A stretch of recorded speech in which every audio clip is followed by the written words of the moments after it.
Welcome back, everybody. This is Eric and Chad here with Iraq Veteran 8888. Today we've got another Gun Gripe episode for you, and we are going to be talking about some of the recent changes that have come to Florida's gun laws. And obviously we disagree with all of it, but we are going to kind of bring you guys up to speed on what's going on, and as of today. And I do want to mention quickly too, guys. If you want to support our channel, if you love our channel and you want to see us continue to do well, the support is always appreciated. So if you guys purchase t-shirts over on Force from Freedom, or if you purchase man cans, or if you support us over on Patreon, all of those funds are graciously appreciated, and they allow us to continue to make these types of videos and all the other videos that we make as well. We've been more and more under attack by all of these folks, and trust me, when folks are on our side and they support us, it goes a long way, and we really appreciate it. So if you love the content, consider supporting us. So with that out of the way, we'll move on with this. So Rick Scott basically signed in a whole bunch of bullcrap, and the bad thing is, he's supposed to be, he had an A- rating with the NRA, okay, or an A rating with the NRA. We all know how that goes, though. And we know how that goes. But so a guy with an A rating with the NRA enacts all of this gun control measures, and there's already, and the funny thing about it is basically the way they're looking at it is, okay, well, Rick Scott and his constituents have broke ties with the NRA because now the NRA has a lawsuit that is pending that they're saying that it violates 14th Amendment rights, and I can obviously see that as being a definite issue there. So at least the NRA is going back and going, hey, we're gonna sue you guys as a result. So to say one kudos to the NRA, at least they are trying to go back and do something about it. But we're going to discuss what what this entails, and I'll let you go just through this if you want. Turn it over to Chad for a second. I really hate doing this stuff. I know. I mean, it's like the bearers of bad news. Well, nobody likes, here's the thing. If you could have one job and you had to deliver things to somebody, would you want to be the guy that has to deliver bad news, or would you want to be the guy that gets to deliver like flowers and chocolate and stuff like that? You know what I mean? It makes me hungry. Well, some Sherry's berries. You get to deliver flowers to somebody, but this is definitely not flowers. A shameless plug for Sherry's berries. Yeah. All right, so Florida is pretty much one of the last places you would ever really expect like anti-gun legislation to be passed and signed in so quickly. I mean, this thing was steamrolled through. Oh yeah. Steamrolled. Like barely anybody knew about it before it was in law. Never let a tragedy go to waste. But what the bill does, it raises the minimum age to purchase a firearm. So the bill would change the minimum age, or well, this is actually an older thing before Rick Scott actually signed it. But the bill changes the minimum age for all gun purchases from 18 to 21. Right. So they've got it wrong here. But anyways, so you have to be 21 now to purchase any firearm. That includes a long gun, shotgun or a rifle, that you could previously purchase when you were 18. So this is, let's see, a provision that would have prohibited the Parkland gunman from legally buying the rifle using, yakety yak. All right, so this is a divergence from federal law under which people cannot buy handguns from licensed dealers until they are 21, but can buy shotguns and rifles. Well, remember, often more deadlier than handguns. Yeah, but listen though, I printed this out because it was the only thing that I could find. This is from the New York Times, but I wouldn't take any of that bull crap to face value. I printed it out so we could just mention the stuff that, like, this is their opinion. This isn't like, let's stick to just it's also, yeah, you're right. Yeah. All right. Don't play into their bull crap. I'm just reading. Right. All right. So create a waiting period. I'm just making sure they understand what you're reading from. Yeah. This is all we could find. Yeah, this is old too. So anyways, create a waiting period. So the waiting period for any gun purchase would be 3 days. So basically like you have to do in California and some other states where you go to purchase your firearm and you fill out a 4473 and then you wait for whatever the waiting period is, 3 days, 5 days, 7 days, whatever it is. Now, a waiting period is different than getting delayed. A lot of folks ask. In fact, I've got a whole pile of documents right here. Look at all this. All these documents. We've collected comments, suggestions, video ideas from you guys, and we're going to be going down the list and really stabbing out a bunch of these video ideas. And this kind of ties into one video idea that somebody had where he's like, hey, I got delayed on a gun sale. What can I do? Or do I have any recourse there? So a delay is simply where your information is submitted to NICS, and for whatever reason, they need more time to process the request. And yeah, your sale could be delayed up to 3 business days. This is not hey, it could be delayed. This is a mandatory 3-day waiting period, which is different than a delay. This is not like getting delayed on NICS. This is a mandatory, you have to wait 3 days from the period that the money goes over the counter. So just to make that clear, is an actual waiting period, which is different. Yep, before you even, really actually process background check and everything, correct? Is that right? I think you have to pay for the firearm. And then pass a background check? Yes. And then it's 3 days before you can pick it up. Is that correct? I believe so. Okay. Yes. We don't have anything like that in Georgia, so No. we're clueless. All right, so advanced bump stocks and rate increasing devices. So Gatling cranks, binary triggers, echo triggers, bump fire stocks, all those things are banned. And if you currently own it, you basically have to turn it into the police or destroy it. You can't be in possession of it, otherwise you're in deep doo-doo. So you're an overnight felon. Okay, you're an overnight felon, and you didn't have any say in the situation. So some guy signed with a pen and said you're a felon, basically, which of course is bullcrap. And how many people do you think have actually said, "Oh, I'm going to turn in this thing" or whatever? So there's definitely some concern there, because there's two different sides of the crowd. Okay, one side of the crowd goes, "Well, no serious shooter uses a bump stock for anything other than playing around, so why do I care if it gets banned?" All right, there's that side of the camp. The other side of the camp, which is probably more the side of the camp that I'm on, is if you give them an inch, you're going to take a mile. It's not that bump stocks are this end-all, do-all thing that, oh my God, everybody has to have one. No, it's just if you give them that, they're going to take something more and more and more, and they're going to keep going down that hole. Once they see that they have the ability to ban an inanimate object or ban an accessory, which is not illegal. What's the word of the day?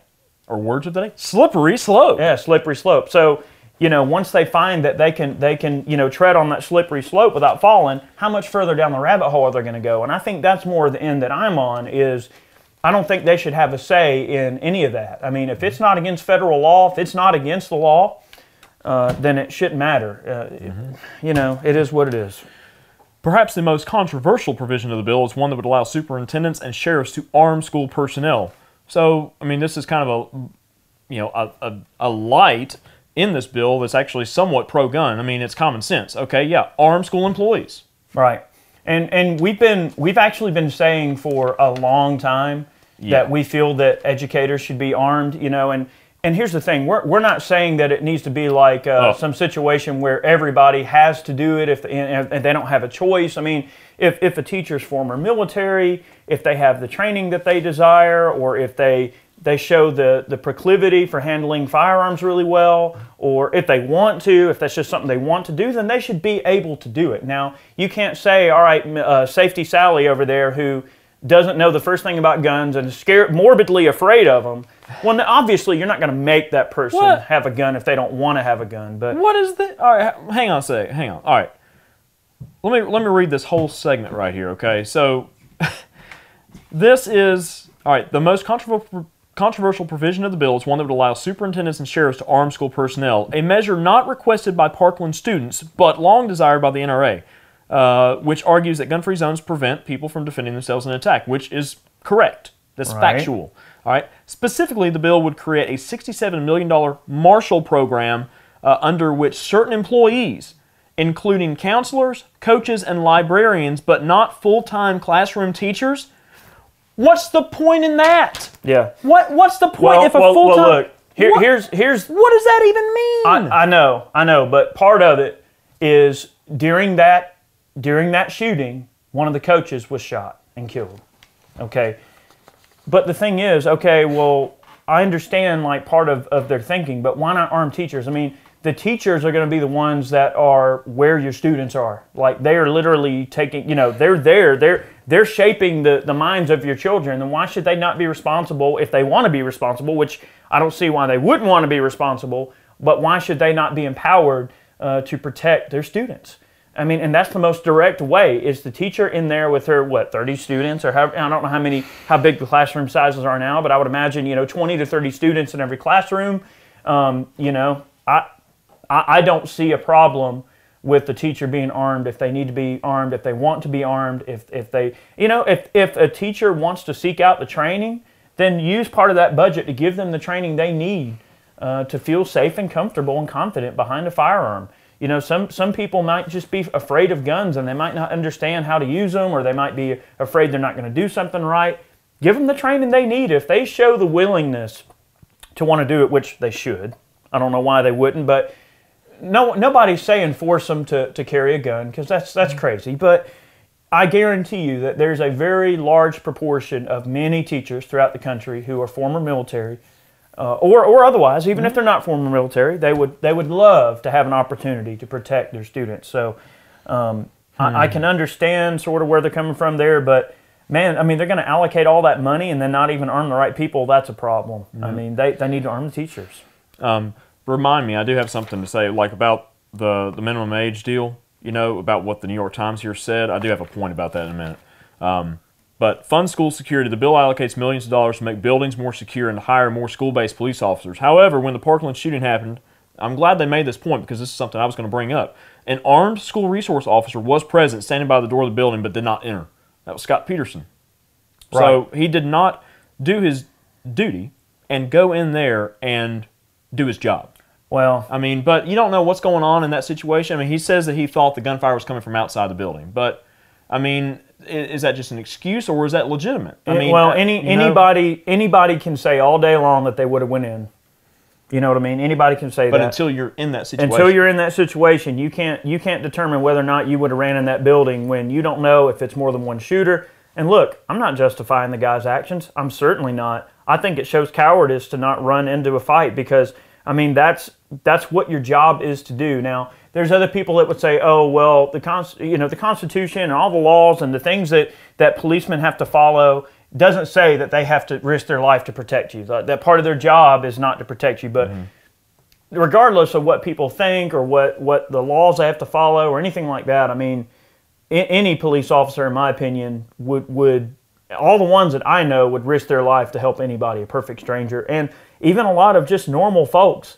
I mean, like, if I saw something going on, I would do what I needed to do to protect the people around me, and I think it really does show a lack of judgment. I mean, and then part of the whole thing is, oh, well, the policy of the Broward County Sheriff's Department is that they have to assess the situation, they have to do all this, and that their policy. SOP, their standard operating procedure, SOP, is to, you know, wait for the experts to get there, wait to the SWAT team to get there. Well, heck, by the time all that's done, what's the point of having an armed officer in the school if they're not going to do anything about it?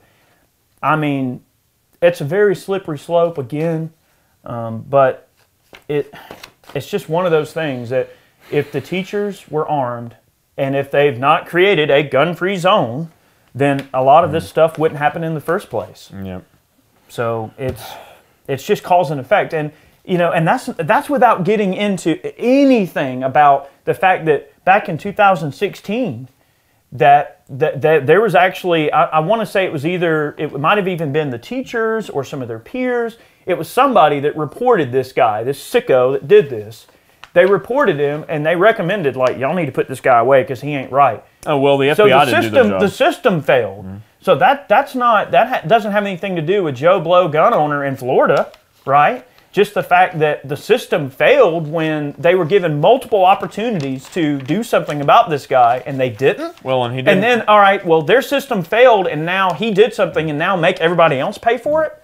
That's stupid. I mean, he didn't exactly make it very difficult to figure out who he was, but there were multiple times where people reported him to the FBI, to the tip line and stuff. It's like, hey, you know, this guy is saying all kinds of crazy stuff on social media. We've already talked about this. Like, you guys really need to take a look at this. But they were too busy investigating other things. Well, they do this. They point the finger, and they don't want to take responsibility for actually doing their job. So, you know, that whole situation, without getting too far on that tangent, it really was a failure of Broward County, and it's just a failure to communicate, a failure to do their jobs.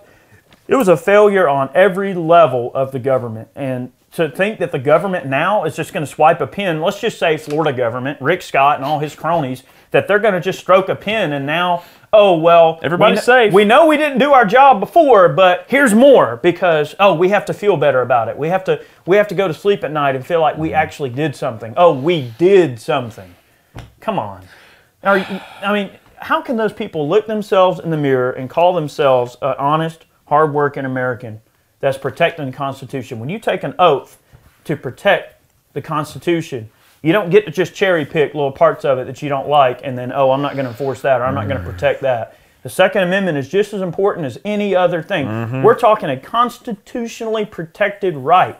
This isn't just some, oh, well, we might do it, or, oh, it's a privilege, or, oh, you have to have a license to do it. No, it is a constitutionally protected right.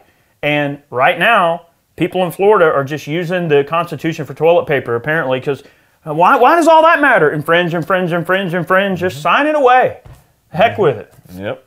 Expand mental health services and regulations. We have an amendment about this right here. So Florida school districts would receive state funding to provide mental health care to students. Additionally, the bill would allow the police to temporarily confiscate guns from anyone subject to involuntary. Involuntary means you did not approve it, but you are going to have to do it because you're being told to do it. Right. Involuntary psychiatric evaluation under Florida's Baker Act. Okay, so Baker Act. Now, remember, all of this has been signed into law. It is now Florida law. Hang on, we're not done with that yet. All right, but anyway. Going to this right now. All right, so going to this right now. So talking about... Fun stuff. Yep, talking about the Baker Act. All right, so recently, this was on March 16th, and this was in Broward County, by the way, oddly enough. Okay, yeah, they're just flexing. Ironically enough. They're flexing their muscle every way they know how. And I'm telling you, that place is run by a bunch of freaking pricks. Well, anyway, so let's see. I love the Broward County judge on Friday issued the state's first order temporarily removing guns from person under Florida's new gun control laws, which include the Baker Act that we just mentioned.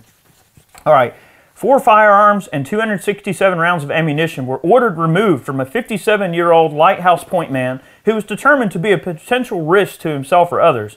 So really, who gets to make that determination? So is it just, all right, I'm coming back from the range and I've got a gun, I've got a rifle case with a couple of rifles in it and a couple of ammo cans, and I'm walking in my house. So what, my neighbor can go, oh my God, I saw this guy with guns and ammo and I'm scared of him and I think that we need to take him. Because why? Because reasons? Because he was loading him in his car and I don't know what he was going to do. So, I mean, come on. It says the man was also taken to the hospital for involuntary psychiatric treatment under the state's Baker Act. But the civil ruling, blah, blah, blah, blah, blah. It goes on. We'll have a link in the description box. You want to talk about below. civil rights violations. That's a civil rights violation. I mean, there's no doubt. There's no due process with this. Right. They basically want to remove your ability to due process. So guilty until proven innocent. And I think basically where it all came to be is I think that he bought a quantity of ammunition. That was all it was. That was all that triggered them to go and look at him, is because he had purchased what they considered to be a high quantity of ammunition. So wait a minute.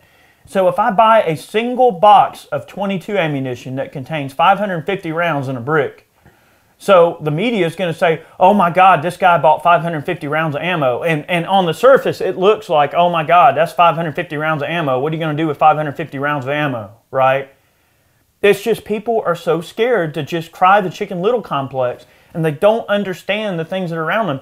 Guys, guess what? You can have all the dang ammo you want.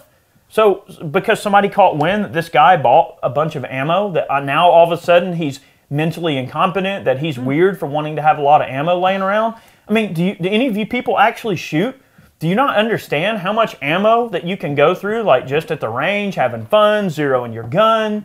You know, what are we going to say now? A tire shop, you know, can't be in business because, oh, they have too many tires? Think about how dumb that is. Cars kill way more people than tires, or than guns do, right? Oh, well, you got a high-capacity tire business. Oh, well, you can't sell all them tires. Those are deadly now. You can't do... I mean, think about how dumb that sounds. Think about it. We don't ban cell phones. Everybody's got a dang cell phone. Cell phones kill more people every single day than any... I mean, these kids driving around on their cell phone, texting and getting in wrecks, you don't see them going after cell phones as the boogeyman. It's the stupidest thing ever. It doesn't make any sense to me. There's nothing that I can wrap my mind around to think as to why anybody thinks that that's an acceptable reason to do that to somebody, to remove their due process. Now wait a minute though. They didn't go and get the Parkland shooter though, right? They got numerous complaints about him, but you didn't see them go and even talk to him. Even go, hey, kid, we heard all this stuff's going on. You need to speak for yourself a little bit. What the heck's going on here? Now, it's okay to go have a talking to with somebody, you know?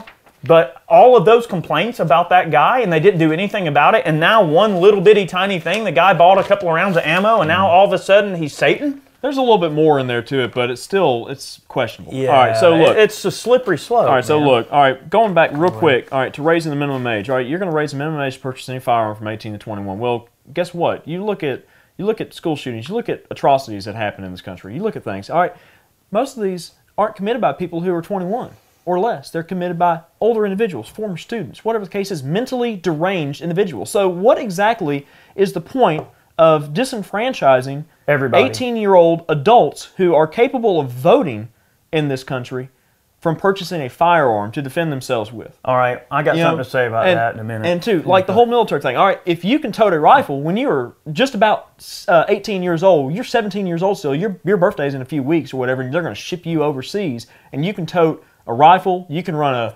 249 saw, you can run a Ma Deuce, you can... A mortar? You can drop 60mm mortars on the enemy. I mean, dude, really? And you can't buy a gun back home? But you can't come home and buy a gun. Really? It's bad enough you can't buy a handgun, but still, what would this have done in other things that have happened? Okay? In one recent ordeal, the shooter killed his mother and stole her rifle.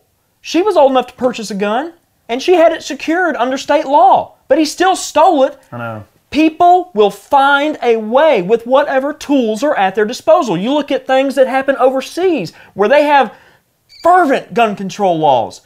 People are cutting each other into you. People are driving cars into crowds of people. They're driving huge vans into crowds of people. They're cutting people up with samurai swords and machetes, you know, and stuff like that. They're going on knife attacks. I mean, I'd be more afraid of somebody with a knife than a firearm just about any day. I know. But it does not matter what the tool is or what you ban. You will not ban or regulate morality. Right. You cannot do it, but you cannot preach this enough to these people because they're so thick-headed they just can't get it through. They want to do some feel-good thing to make it seem like they're doing something, but they're really not. They're really hurting more than they're helping. They are pandering to the emotional state of this country is exactly what they're doing. Which is not what we pay those people to do. Oh, yeah. It's not what they're elected to do. Look, and I'm going to tell you right now, I had to take my father-in-law to the hospital yesterday for a procedure, and I was watching, like, Good Morning America was on up there, you know, and they had these two kids that are starting this, like, March for Life movement, all this mess, and there are people in the crowd, like, cheering for non-factual information, like, oh yeah, we need to get these guns out of the hands of people who would commit these crimes. Oh no, you need to get the guns out of the hands of every law-abiding citizen in this country who has a deep respect for the country's constitution and a deep respect for each other and the rights of those people. You are a 17 or 16-year-old child who may have been eating Tide Pods the week before, and you're going to tell me as a law-abiding citizen that, okay, well, my guns have to go away because you feel... Because you're scared. Your feels are going crazy, and you can't deal with this. Well, I'm going to have a mental breakdown because I can't even function at school anymore because reasons. I mean, oh my God. Because no, CNN told me so. Absolutely not. Grow up. Grow up. I agree. Well, here's the other part of it. I'm going to check out right now. I know, just check out. So, I'm just crank you back up. So the other part of it that makes me pretty mad, I understand Chad's fired up, and he should be. I'm fired up too. I always try to look at both sides of it and try to understand, where everybody's coming from. And guys, I'm not really coming up with a lot of common sense here with this. I mean, it just doesn't make sense to me at all. I mean, you can't take people's due process away. You can't just arbitrarily say that something is illegal just because it scares you and you don't like it. That's not the way this country works. It's not how we do things. And then two, okay, so you can't buy a gun until you're 21. What about voting? So what? Are you going to take away these young folks and their voting rights? Oh, that would be a travesty. See how well that works out for you. Yeah. Let's see how hard it is for these Democrats to get elected without all these young people out there voting for them and that are brainwashed. Well, and don't get me wrong, I understand. Look, So why don't you vote with your feet? Okay, you're gonna make it where a kid a kid isn't mature enough to buy a gun till they're 21. All right, well now they can't serve in the military till they're 21. They can't vote till they're 21. They can't drive a car till they're 21 because all of those things require responsible people to be able to do what they need to do. You know what I mean? So you're not going to allow a young person to buy a long gun at 18, but then you're going to send them overseas to die for you? Yep. To fight for your rights that you're not allowing them to have? Think about how messed up that sounds. Think about what you're doing there.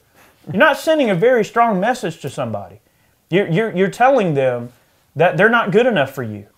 They're good enough to go die for you, but they're not good enough to take advantage of their rights that they're given. Those are their rights. You can't take those rights away. They're not given. You already have them. Well, I know. They're just, you know I mean, I know. I'm just being specific here, but you Right. have them already. They're just put down on paper, just so people won't forget, but they seem to forget nowadays. Oh, they it's seem just to not care. Toilet paper. Oh, what's that? Oh, Constitution? Oh, yeah, we're just going to get that right out of you right now. All right, so Florida may have accidentally banned aftermarket AR-15 triggers. I love this little caption here. All right, so Rick Scott gave a speech during the signing of the post-Parkland gun bill. Like Obamacare, it appears lawmakers have to pass it first and then see what's in it later. We got to get this through right now so we can see what's in it. What? I hope he's going to get voted out of there. What? Oh, dude. He better get voted out. All right, so check this out. So this is the actual text of the bill. Bump fire stocks prohibited.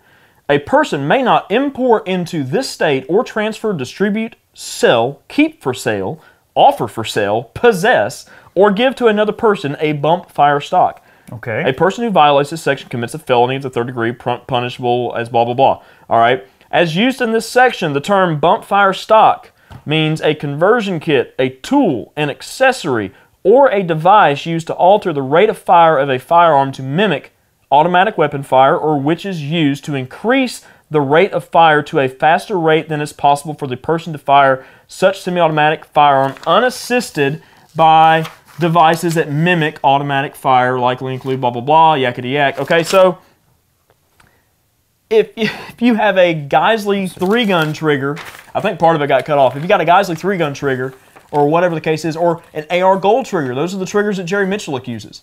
So you're going from an 8 or 9 pound standard military spec trigger. There's only so much you could do with it.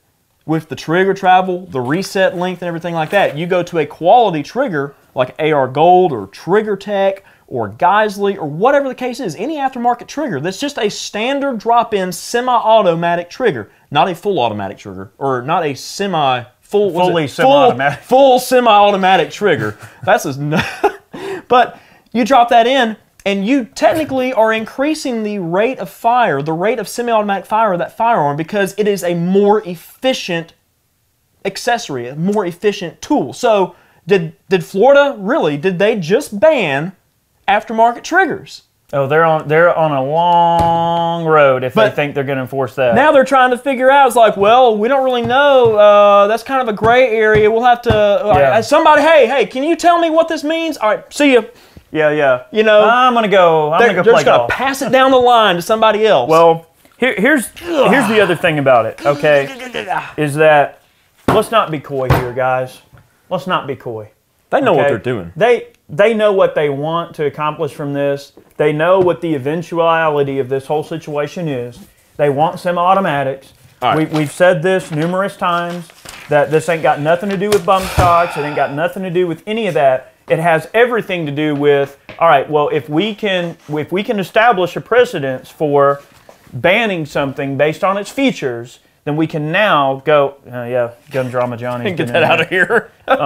So we can now go after something based on its features. So, we can't allow this stock that allows the gun to fire faster, or we can't allow this trigger that allows the gun to fire faster. But you don't we can't allow a magazine that holds over a certain amount. So they're going to keep chipping away at it until eventually they go, you know what? This is so ambiguous that really semi-automatic should just be banned altogether. How many times have you seen Tim or us or anybody bump fire a gun without a stock? You don't need a device to bump fire a gun. Right, but what they're saying though, you don't. This makes me feel good to ban this thing that makes it go fast. I've actually got a text from Tim right now. Let's see. Oh Lord Almighty, here we go. Tim and I have been talking. Let's see. All right, hang on real quick. You go ahead. All right, so what the bill does not do the bill does not ban assault weapons. It doesn't ban them black scary rifles, y'all. Okay, so all you black scary rifles are all right now. We just want these things that make them go fast, all right? It does not suspend AR-15 sales. It does not ban high-capacity clip-zines. And it does not strengthen background checks. So, I mean, it doesn't do these things, but it does this, and this makes us feel real good, y'all. So just go along with it, and yeah, we're hiring in the police department now and sheriffs and everybody around Florida because we got to have more guys to go around door to door and collect these devices. Yeah. How's that working out? That's like Denver. They've had a long-standing assault weapons ban in the city limits of Denver for quite a while, since like late 80s. But they just implemented a bump stock ban. You know how many have been turned in to the Denver police? 0. None. Yeah, and then the whole thing with MA, you know, with mass. I mean, I wonder how many have been turned in up there. Yeah. Or how many politicians? I think 9 have been turned in. How many politicians are going door to door, knocking on the door? It's like, hey, I'm here to collect your bump stock. All right, we'll be seeing you. Yeah. Well, how about in rural Florida? Yeah, right. Yeah, why don't Rick Scott go to rural Florida? In the middle of a trailer park in rural Florida, and go collect some bump stocks, see how that works out for you. Let me know how that works out. I'll be waiting. Look, I'll be Kermit the Frog sipping on my tea. I've said this before, and I would have a lot more respect. Like Eric said, you know, he threw out the term Republican Democrat, okay? You know, there are pro-gun Democrats out there, but typically these sort of anti-gun bills, they do come from the left. They do come from the side of blue, okay? So get over yourself. There's plenty of anti-gun Republicans, obviously, now that we're dealing with. You know, doesn't matter which side of the aisle you're on. You're either for the Constitution or you're not. You're either for gun rights or you're not. I don't care what color you are anymore. I'm leaning more and more libertarian every single day just because I just want to be left alone. But my thing is, I would have a lot more respect for these politicians, and I think a lot of people need to have, you know, they need to have the truth just dropped right on them. If these politicians really said what they want, they would be out of office faster than a fly comes to... I'm not good at this stuff. A fly moth comes to the flame. Yeah, moth to the flame, whatever the case is, okay? But if they want all your guns, say it. Introduce a bill. Full gun confiscation. Let's see it. Let's see it right now. Come on. Yeah. Nobody's going to bring that to the table because, ooh, my job, your constituents. No. No. Tell us what you really want. Where's my? I need a beating stick or something, like some newspaper. Wow! Oh, give me that bat. But come on, whip you into shape. Come on, tell us what you really want. I mean, the truth of the matter is, come on, don't be coy, don't beat around the bush. And the thing is, any enemy is easy to fight if you know who the enemy is, if you know where they are, what they're doing, if you can affect their movement. And when it comes to the enemy, how do you fight an enemy that won't be honest with you, that won't tell you what their intentions are until it's too late? So that's what we're dealing with here, is a group of people who just wants to arbitrarily do what they want to do and, you know, deprive people of their constitutional rights. One little piece at a time. And they want to chip away at the block one piece at a time, and they don't give a crap.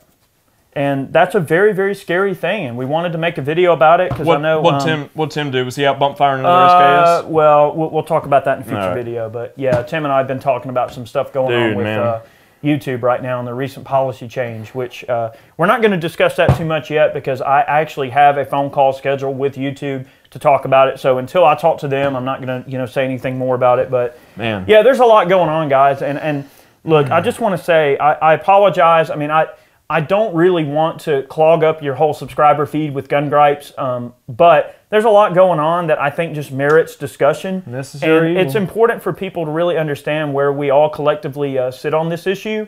And, you know, we're in a time right now where on social media that they're trying to stifle our voices and our reach more and more and more every single day. I mean, on Facebook, our Facebook posts get squashed all the time where they don't reach, you know, near the amount of people they're supposed to reach. Our YouTube viewership gets squashed. Dare I say, certain videos, they might even want us to potentially even pull, which, you know, because it doesn't line up with what they believe in and, you know, basically being discriminated against, essentially.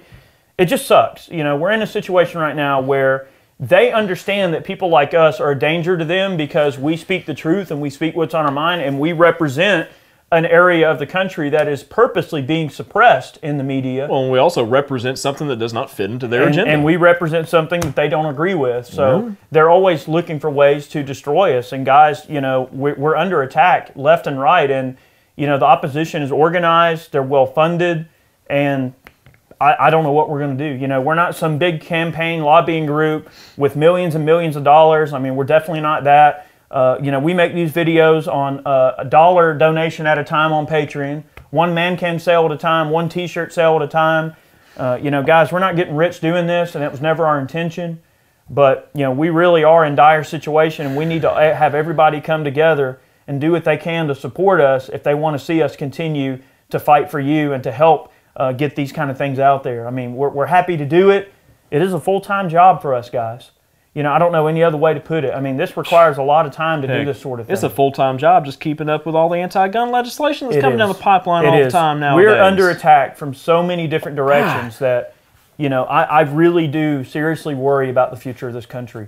You know, I've been worried about it for a long time, but, you know, it's getting to a point now where I seriously am very, very, very concerned about the direction that we're going. You know, I really am. So all we can do is fight it and do the best we can and promote the Second Amendment in a positive way, which, you know, I don't even know if YouTube's going to allow me to do that anymore the way it's looking. I haven't even talked to them yet. They may not even give me a microphone, a fair chance to even discuss my point of view.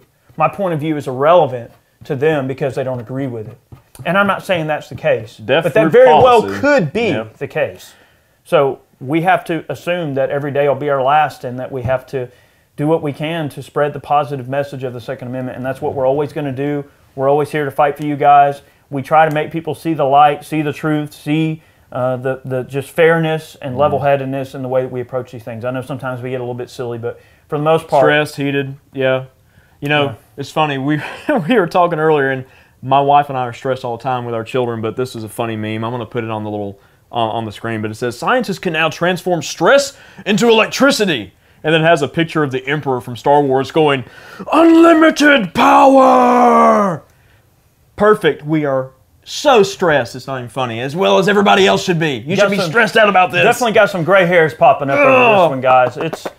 It's been a really rough couple of days for us, so we appreciate all the support and continued comments and everything. You know, you guys sharing and liking the videos, commenting, supporting us on Patreon, other ways such as man cam sales or the shirt sales.